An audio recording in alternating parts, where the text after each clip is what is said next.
Hello everybody. First, let me give you my apologies for not being with you. I very much enjoyed this summit in years past. I did want to have a chance though to share some thoughts with you and to offer some continued absolute commitment from the New York State Board of Regents, Chancellor Tisch, Vice Chancellor Cofield, Commissioner Steiner and his team there. We passed the family engagement policy about 3 years ago. I think it's now time to get way more serious about that in terms of actual measurements of how well we're doing enforcing that policy, if you will, and making sure that family engagement is part and parcel of everything that we do. And on that score, I want to tell you that the race to the top and the implications of what's going to happen in race to the top is applicable to all school districts. Now, some school districts will get money, but all school districts will need to use the robust database in which we are hopeful we can get some proper measurement of family engagement in the database. We ought to know that. Massachusetts now has a database that includes social services, health, mental health. So, we got to be terribly serious about this issue because strong families produce strong children, produce successful student achievement. So it's all connected, and when we look at teacher preparation programs, I think we have to make sure that in the curricula for preparing teachers for the service of teaching, that they have to know more about families and they have to know more about how to engage families and be accommodating to families and be available to families. Of course, the other side of the coin is we have to make sure families are comfortable, understand the language, understand what a curriculum is, what teaching to the standards is, not to the test. That's a very bad idea, always has been. And so teacher preparation programs, professional development programs, and the new state law now requires a more rigorous teacher evaluation system. Full partnership with New York State United Teachers and the school boards. But we're really going to need parents involved in that fully so that they understand that the people that they've given their children to for 6, 7, 8 hours a day understand that these children live in families. They don't live in schools. I've said that many times before.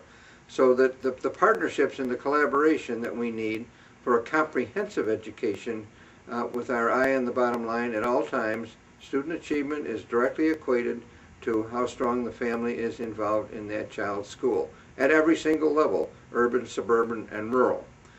The other part of Race to the Top, of course, is leadership preparation. We think that we have a consensus, I certainly believe it, that a good, strong leader, a principal of a school, really sets the culture of the school.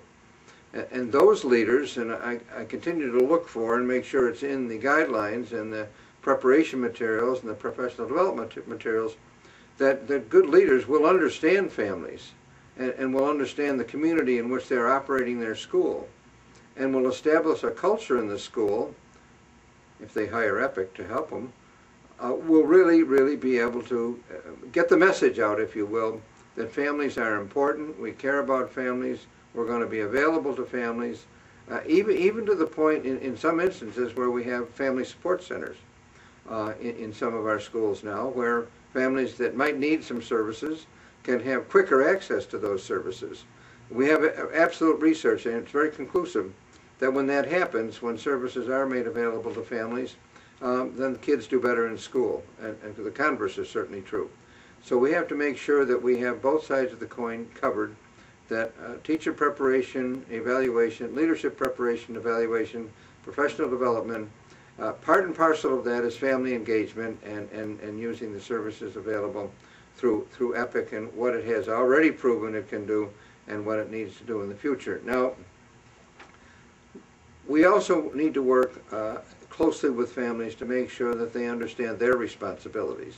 And on many occasions, we've had the benefit of Mary Beth coming into various classrooms in higher education, talking about the manner in which teachers and leaders and families could get along better if only they really took the time to understand each other and their duties and responsibilities. The fact is that families need to be made more welcome in schools. that schools had to be made such that their environment is, we want to listen to the family because they know more about the child than we do. And then the parents have to understand that the teachers have an extraordinary job, probably the most powerful job in the planet, is the influence of that child's life in terms of learning. And so that parents would be well advised to listen carefully to the teacher. When you have that combination correct, you're probably going to have a very successful student and therefore a successful school. So I think we can do this. This really shouldn't be challenging, yet we have a lot of work to do, and we have to make sure that at every step along the way we have really good measurements, and eventually we'll get those measurements up on the school report card for everybody to see, because if a child does well in math or English, well, we also want to know how well the family has been engaged in that particular school. So I wish you all good luck, and I again apologize for not being with you, but I'm absolutely committed to this issue and this effort. You can count on us, you can count on me. Godspeed. Have a great day.